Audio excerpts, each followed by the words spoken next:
வணக்கம் நண்பர்களே. உங்களிடம் பேசுவது விமலா. நம்ம 90ஸ்ல படிச்ச தமிழ் பாட புத்தகங்கள்ல இருக்கிற கதைகளை தான் இந்த பகுதிகளில் பார்க்க போறோம். சிந்தனையே வெற்றி. செல்வபுரி அக்காலத்தே மிகவும் புகழ்பெற்று விளங்கிய பட்டினமாகும். அப்பட்டினத்தில் அறிவு நம்பி என்னும் சிறுவன் தன் பெற்றோருடன் வசித்து வந்தான். எப்பொருள் பற்றியும் நுட்பமாக சிந்திக்கும் ஆற்றல் அவனிடம் இயல்பாகவே அமைந்திருந்தது. அதனால் அப்பட்டினத்தில் அவனை சிந்தனை செல்வன் அறிவு நம்பி என்று அனைவரும் பாராட்டினர்.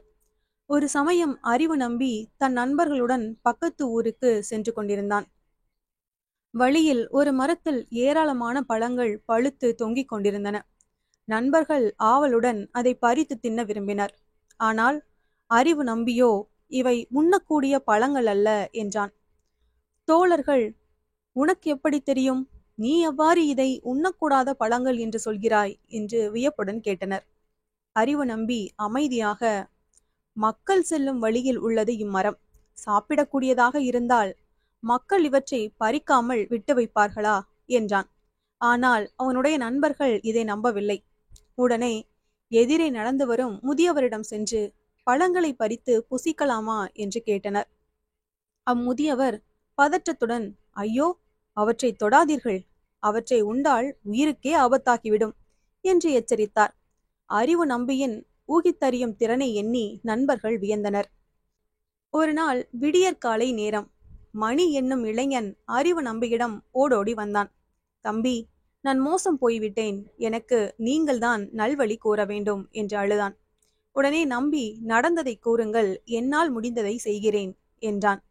மணியும், தம்பி, எங்கள் பெற்றோர் ஒரு பசு மாட்டையும் ஒரு கம்பளி போர்வையையும் ஒரு தென்னை மரத்தையும் சொத்தாக வைத்துவிட்டு சென்றனர்.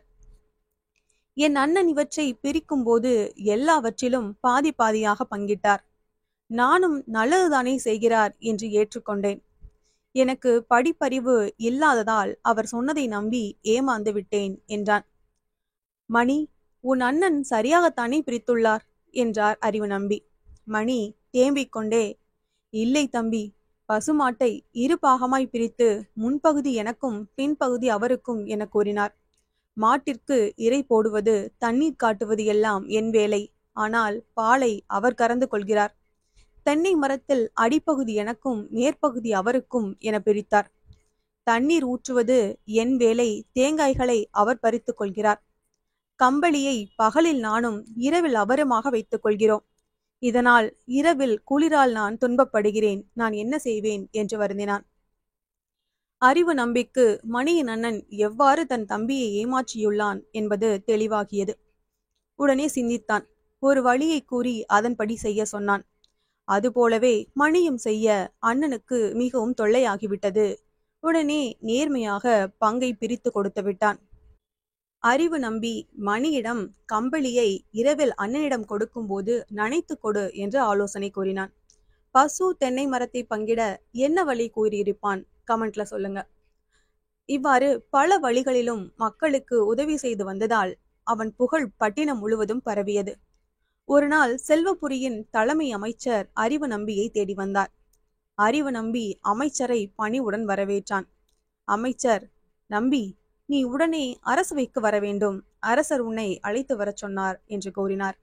நம்பியோ காரணம் தெரியாது திகைத்தான். உடனே அமைச்சர், வேற்று நாட்டு தூதுவன் ஒருவன் அரசவைக்கு வந்தான். மன்னர் முன் ஒரு வட்டம் வரைந்தான்.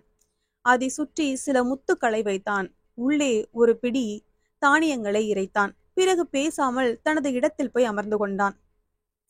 இதன் விளக்கம் யாருக்கும் புரியவில்லை. அதுதான் அரசர் உன்னை அழைத்து வர சொன்னார் என்றார். நம்பி சிறிது நேரம் சிந்தித்தான். உடனே ஒரு கோழியையும் ஊசி நூலையும் எடுத்துக்கொண்டு அரசனின் அவைக்கு புறப்பட்டான். அவை கூடி இருந்தது. எல்லோரும் கற்சிலை போல வீற்றிருந்தனர். அறிவு நம்பி விரைந்து சென்று முத்துக்களை எடுத்து ஊசி நூலால் கோத்து மாலையாக்கினான். அதை மன்னனிடம் அளித்து அணிந்து கொள்ள வேண்டினான். தான் கொண்டு வந்த கோழியை கீழே விட்டான். அது அங்கு சிதறி கிடந்த தானியங்களை ஒன்று விடாமல் கொத்தி தின்றது. வந்த தூதுவனோ தன் வந்த சுவடு தெரியாமல் சென்று விட்டான். அங்கு நடந்தவற்றை அனைவரும் கண்ணிமைக்காமல் பார்த்தனர். பொருள் விளங்காது குழம்பினர். மன்னன் நம்பியிடம் விளக்கம் கேட்டார். நம்பி, மன்னர் மன்னா, வந்த தூதுவன் அண்டை நாட்டுக்காரன். அவன் நமது கோட்டையை முற்றுகையிடப் போவதாகவும் தேர்ப்படைகளை சுற்றிலும் நிறுத்தப் போவதாகவும் போர் வீரர்கள் கோட்டைக்குள் புகுந்து தங்களை வெற்றி கொள்வர் என்றும் சைகைகளால் உணர்த்தினான். நானோ, என் மன்னன் எதிரிகளது தேர்ப்படைகளை அழித்து அதில் உள்ள முத்துக்களை கோத்து ஆபரணமாக அணிந்து கொள்வான் என்றும், தானிய மணிகளை கோழி கொத்தி தின்றதைப் போல் எங்கள் வீரர்கள் எதிரிகளை அழிப்பார்கள் என்றும், முற்றுகையிட்டால் வேரோடு அழிப்போம் என்றும் குறிப்பால் உணர்த்தினேன். அவனும் புரிந்து கொண்டு சென்று விட்டான் என்றார்.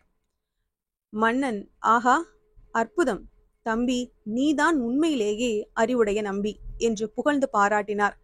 பொன்னும் மணியும் அளித்து நம்பியை பெருமைப்படுத்தினார்.